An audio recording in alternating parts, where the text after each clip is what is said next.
ಗೆಳೆಯರೇ ನಮಸ್ಕಾರ. ಹೇಗಿದ್ದೀರಿ ಎಲ್ಲರೂ? ಗೆಳೆಯರೇ, ಈಗ ನಾನು ಈ ಒಂದು ಹಿಂದಿನ ವಿಡಿಯೋದಲ್ಲಿ ಕೂಡ ತಿಳಿಸಿದ್ದೆ. ಏನಂದರೆ, ಈ ಒಂದು ಕೇಂದ್ರ ಸರ್ಕಾರ ಏನಿದೆ, ಕೇಂದ್ರ ಸರ್ಕಾರ ಈ ಒಂದು ವಕ್ಫ್ ಬೋರ್ಡ್ಗೆ ಸಂಬಂಧಪಟ್ಟ ಹಾಗೆ ಕೆಲವೊಂದು ತಿದ್ದುಪಡಿಗಳನ್ನು ತರೋದಕ್ಕೆ ಹೊರಟಿದೆ ಆ ಒಂದು ಕಾನೂನಿನಲ್ಲಿ. ಇದರ ಮಧ್ಯೆ ಇನ್ನೊಂದು ವಿಷಯ ಕೂಡ ಈಗ ಕೆಲವು ಹಿಂದೂ ಸಂಘಟನೆಗಳಿಗಿರ್ಬೋದು, ಕೆಲವರಿಗೆ ಇದನ್ನು ಏನು ಕೇಳ್ತಿದ್ರು, ಬಹಳಷ್ಟು ಜನರು ಕೇಳ್ತಾನೆ ಇದ್ದರು, ಈ ವಕ್ಫ್ ಬೋರ್ಡ್ ಅನ್ನೋದಕ್ಕೆ ಕೊಟ್ಟಿರ್ತಕ್ಕಂತಹ ಕಾನೂನುಗಳು, ಹಾಗೆಯೇ ಅದರ ಅಧಿಕಾರ ಏನಿದೆ, ಈ ಅಧಿಕಾರ ಎಷ್ಟು ದುರ್ಬಳಕೆ ಆಗ್ತಾ ಇದೆ ಅನ್ನೋ ವಿಷಯ. ಹಾಗಾಗಿ ಇದು ಬರಬೇಕು ಅನ್ನೋದು, ಈ ರೀತಿಯಾದಂತಹ ಒಂದು ತೀರ್ಪು ಬರುತ್ತೆ ಹೈಕೋರ್ಟಿಂದ ಅನ್ನೋದನ್ನು ಯಾರು ಕೂಡ ನಿರೀಕ್ಷೆ ಮಾಡಿರಲಿಲ್ಲ. ಯಾವ ವಿಷಯ ಹಾಗಾದರೆ ನಾನಿಲ್ಲಿ ಹೇಳೋದಕ್ಕೆ ಹೊರಟಿದ್ದೇನೆ ಅಂದರೆ, ಮಧ್ಯಪ್ರದೇಶದ ಹೈಕೋರ್ಟ್ ವಕ್ಫ್ ಬೋರ್ಡ್ಗೆ ಹೈಕೋರ್ಟ್ ಏನಿದೆ, ವಕ್ಫ್ ಬೋರ್ಡ್ಗೆ ತಪರಾಕಿಯನ್ನು ಹಾಕಿದೆ. ಕಾರಣ ಏನು ಅಂತ ನೋಡ್ಕೊಂಡು ಬರೋಣ ಬನ್ನಿ ಒಂದು ಸಲ. ಮಧ್ಯಪ್ರದೇಶದ ಬುರ್ಹಾಪುರ ಇದೆ, ಈ ಜಿಲ್ಲೆ ಕೆಲವು ಪ್ರಸಿದ್ಧ ಸ್ಮಾರಕಗಳಿಂದ ಇದು ತನಗೆ ಸೇರಿದ್ದವು ಅಂತ ಹೇಳಿಬಿಟ್ಟು ಮಧ್ಯಪ್ರದೇಶದ ಈ ಒಂದು ವಕ್ಫ್ ಬೋರ್ಡ್ ಏನಿದೆ, ವಕ್ಫ್ ಮಂಡಳಿ, ಇದು 11 ವರ್ಷಗಳ ಹಿಂದೆ ಒಂದು ಆದೇಶವನ್ನು ಹೊರಡಿಸಿತ್ತು. ಆದೇಶ ಮಧ್ಯಪ್ರದೇಶ ಹೈಕೋರ್ಟ್ ಈಗ ರದ್ದುಗೊಳಿಸಿದೆ. ಅದಲ್ಲದೆ ಆ ಸ್ಥಳಗಳಿಂದ ನೀವು ಜಾಗವನ್ನು ಖಾಲಿ ಮಾಡಿ ಅಂತ ಕೂಡ ವಕ್ಫ್ ಮಂಡಳಿಗೆ ತಾಕೀತನ್ನು ಮಾಡಿದೆ. ಯಾವುದೇ ಆಸ್ತಿಯನ್ನು ತನ್ನದು ಅಂತ ಘೋಷಿಸಿಕೊಳ್ಳುವ ವಕ್ಫ್ ಮಂಡಳಿ ಏನಿತ್ತು, ಈ ಮಂಡಳಿಯ ಪ್ರವೃತ್ತಿಗೆ ಬ್ರೇಕನ್ನು ಕೂಡ ಹಾಕದಂಗೆ ಕಾಣಿಸ್ತಾ ಇದೆ. ಸ್ಮಾರಕ ನಂದು ಅಂತ ಹೇಳ್ತಾ ಇದ್ದ ಮಧ್ಯಪ್ರದೇಶದ ಈ ವಕ್ಫ್ ಬೋರ್ಡ್ ಏನಿದೆ, ಈ ವಕ್ಫ್ ಬೋರ್ಡ್ನ ತರಾಟೆಗೆ ತೆಗೆದುಕೊಂಡು ಅಲ್ಲಿನ ಈ ನ್ಯಾಯಾಧೀಶರು ಹೇಳಿದ್ದಾರೆ, ಇಡೀ ದೇಶವೇ ನಿಮ್ಮದು ಅಂತ ಅಂದ್ಬಿಡಿವು ಅಂತ ಹೇಳಿಬಿಟ್ಟು ಚಾಟಿಯನ್ನು ಕೂಡ ಬೀಸಿಬಿಟ್ಟಿದ್ದಾರೆ. ಹೌದು, ಮಧ್ಯಪ್ರದೇಶದ ಹೈಕೋರ್ಟ್ ಇಂತಹ ಒಂದು ತೀರ್ಪನ್ನು ಕೂಡ ಕೊಟ್ಟಿದೆ. ಈ ಒಂದು ತೀರ್ಪಿನಿಂದ ಈ ಮಧ್ಯಪ್ರದೇಶದ ವಕ್ಫ್ ಬೋರ್ಡ್ ಏನಿದೆ, ಈ ವಕ್ಫ್ ಬೋರ್ಡ್ಗೆ ತೀವ್ರ ಮುಖಭಂಗ ಕೂಡ ಆಗಿದೆ. ಪ್ರಕರಣದ ವೇಳೆ ವಕ್ಫ್ ಮಂಡಳಿಯ ವಕೀಲರ ವಿರುದ್ಧ ಹರಿಹಾಯ್ದಿದ್ದು ತಾಜ್ ಮಹಲ್, ಕೆಂಪುಕೋಟೆ, ಈ ತರಹದ ಜಾಗಗಳಿದೆ ಇದೆಲ್ಲವೂ ನಮ್ಮದು ಅಂತ ಹೇಳಿಬಿಟ್ಟು ಘೋಷಿಸ್ಬಿಡಿ.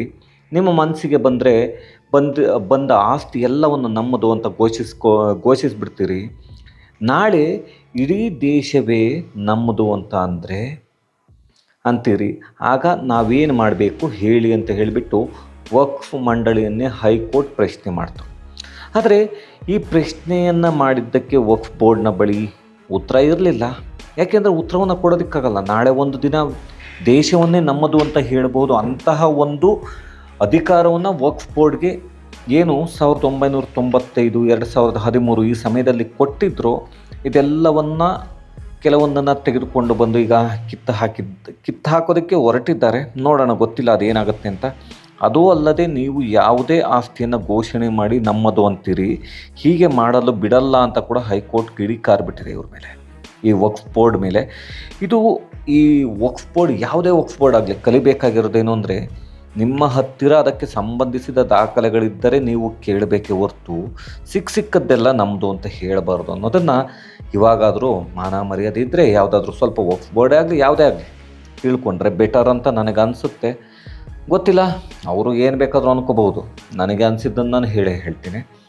ಇನ್ನು ಮಧ್ಯಪ್ರದೇಶದಲ್ಲಿರುವ ಬುರ್ಹಾಪುರದ ಕೋಟೆಯೊಳಗಿನ ಅರಮನೆ, ಹಾಗೆ ಶಾ ಸುಜಾ, ನಾಡಿರ್ ಶಾ ಅವರ ಗೋರಿ ಇತ್ತು, ಹಾಗೂ ಬೀಬಿ ಸಾಹಿಬ್ ಮಸೀದಿ, ಇದೆಲ್ಲವೂ ತನಗೆ ಸೇರಿದ್ದು ಅಂತ 2013 ಜುಲೈ 19ರಂದು ಮಧ್ಯಪ್ರದೇಶದ ವಕ್ಫ್ ಮಂಡಳಿ ಆದೇಶವನ್ನು ಹೊರಡಿಸಿತ್ತು. ಅದು ಸಾಲದು ಅಂತ ಪುರಾತತ್ವ ಸರ್ವೇಕ್ಷಣಾ ಇಲಾಖೆಗೆ ಜಾಗವನ್ನು ಖಾಲಿ ಮಾಡಬೇಕು ಅಂತ ಹೇಳಿಬಿಟ್ಟು ತಾಕೀತನ್ನು ಮಾಡಿತ್ತು. ಯಾವುದೋ ಇಲಾಖೆಗೆಲ್ಲ, ಪುರಾತತ್ವ ಸರ್ವೇಕ್ಷಣಾ ಇಲಾಖೆ, ಇದು ಬರ್ತಕ್ಕಂಥದ್ದು ಕೇಂದ್ರ ಸರ್ಕಾರದ ಅಧೀನದಲ್ಲಿ ಬರುತ್ತೆ. ಅದನ್ನು ಕೂಡ ಅವರಿಗೂ ಕೂಡ ತಾಕೀತನ್ನು ಮಾಡಿದೆ. ವಕ್ಫ್ ಮಂಡಳಿ ಈ ನಿರ್ಧಾರದ ವಿರುದ್ಧ ಈ ಪುರಾತತ್ವ ಸರ್ವೇಕ್ಷಣಾ ಇಲಾಖೆ ಹೈಕೋರ್ಟ್ ಮೆಟ್ಟಿಲೇರಿತ್ತು. ಆದರೆ ಇವರು ಈ ಹೈಕೋರ್ಟ್ ಮೆಟ್ಟಿಲೇರಿದ್ದರ ಜೊತೆಗೆ ಇನ್ನೂ ಒಂದು ನಾವು ಕೇಳಬೇಕಾಗಿರ್ತಕ್ಕಂಥ ಕ್ವಶನ್ಗಳಿದೆ, ಅದನ್ನು ಕೇಳ್ತೇನೆ ಒಂದು ನಿಮಿಷ. ಈ ಸ್ಮಾರಕಗಳು ಕೇಂದ್ರ ಸರ್ಕಾರದ ಆಸ್ತಿಯಾಗಿವೆ. 1904ರ ಪುರಾತನ ಸಂರಕ್ಷಣಾ ಕಾಯ್ದೆಯಡಿ ಇವನ್ನು ತಾನು ಸಂರಕ್ಷಣೆ ಮಾಡ್ತಿರೋದಾಗಿ ವಾದವನ್ನು ಮಾಡಿತ್ತು. ಈ ಒಂದು ಪುರಾತನ ಸಂರಕ್ಷಣಾ ಪುರಾತತ್ವ ಸಂರಕ್ಷಣಾ ಇಲಾಖೆ ಏನಿದೆ ಇದು ಸರ್ವೇಕ್ಷಣಾ ಇಲಾಖೆ ಹೇಳಿತ್ತು. ಈ ವಾದಕ್ಕೆ ಮನ್ನಣೆ ನೀಡಿರುವ ಹೈಕೋರ್ಟ್ನ GS ಅಹಲ್ಯಾವಾಲಿಯಾ ನೇತೃತ್ವದ ಏಕಸದಸ್ಯ ಪೀಠ ವಕ್ಫ್ ಮಂಡಳಿಯ ಆದೇಶವನ್ನು ರದ್ದುಗೊಳಿಸಿದೆ. ಮತ್ತೊಮ್ಮೆ ಕೇಳಿಸ್ಕೊಳ್ಳಿ, ವಕ್ಫ್ ಮಂಡಳಿ ಆದೇಶವನ್ನು ರದ್ದುಗೊಳಿಸಿದೆ. ಏಕೆಂದರೆ ಇಲ್ಲಿ ಯಾವುದೇ ಲೋಯರ್ ಕೋರ್ಟ್ಗೆ ವಕ್ಫ್ ಮಂಡಳಿಯ ವಿರುದ್ಧವಾಗಿ ಹೋಗೋದಕ್ಕಾಗಲ್ಲ. ಅದು ಎಲ್ರಿಗೂ ಗೊತ್ತಿತ್ತು. ಹೋದರೆ ಡೈರೆಕ್ಟಾಗಿ ಹೈಕೋರ್ಟ್ಗೆ ಹೋಗಬೇಕು. ಅದು ಜುಲೈ 26ರಂದು ನ್ಯಾಯಮೂರ್ತಿಗಳಾದ GS ಅಹಲ್ಯಾವಾಲಿಯಾ ನೇತೃತ್ವದ ಹೈಕೋರ್ಟ್ ಈ ತೀರ್ಪನ್ನು ನೀಡಿದೆ.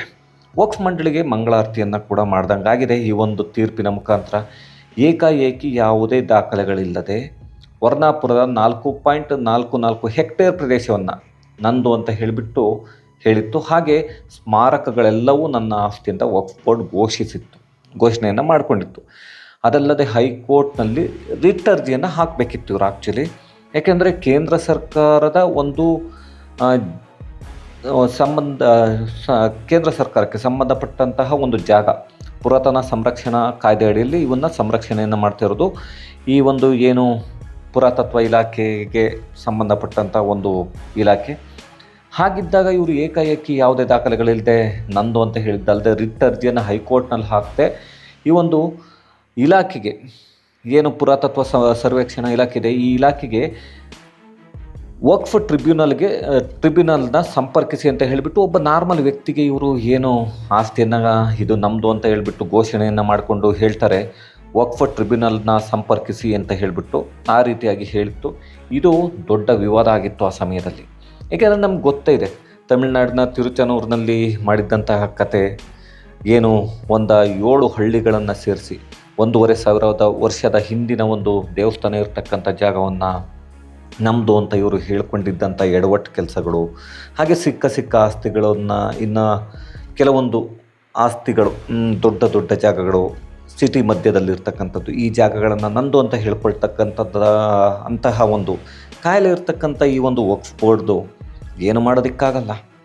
ಸಿಕ್ಕದ್ದೆಲ್ಲವನ್ನು ನಂದು ಅಂತ ಹೇಳ್ಕೊಳ್ತಾ ಹೋದರೆ ನಾಳೆ ಒಂದು ದಿವಸ ಭಾರತವೇ ನಮ್ಮದು ಬಿಟ್ಟು ಎಲ್ಲರೂ ಹೊರಡಿ ಅಂದರೆ ಎಲ್ಲರೂ ಹೊರಡಬೇಕಾಗತ್ತೆ ಕೊನೆಗೆ ಖಾಲಿ ಮಾಡಿಕೊಂಡು. ಹಾಗಾಗಿ ಇದರ ವಿರುದ್ಧವಾಗಿ ಹಿಂದೂ ಸಂಘಟನೆಗಳು ಬಹಳಷ್ಟು ಪ್ರತಿಭಟನೆಗಳನ್ನ ಮಾಡ್ತಾಯಿದ್ರು.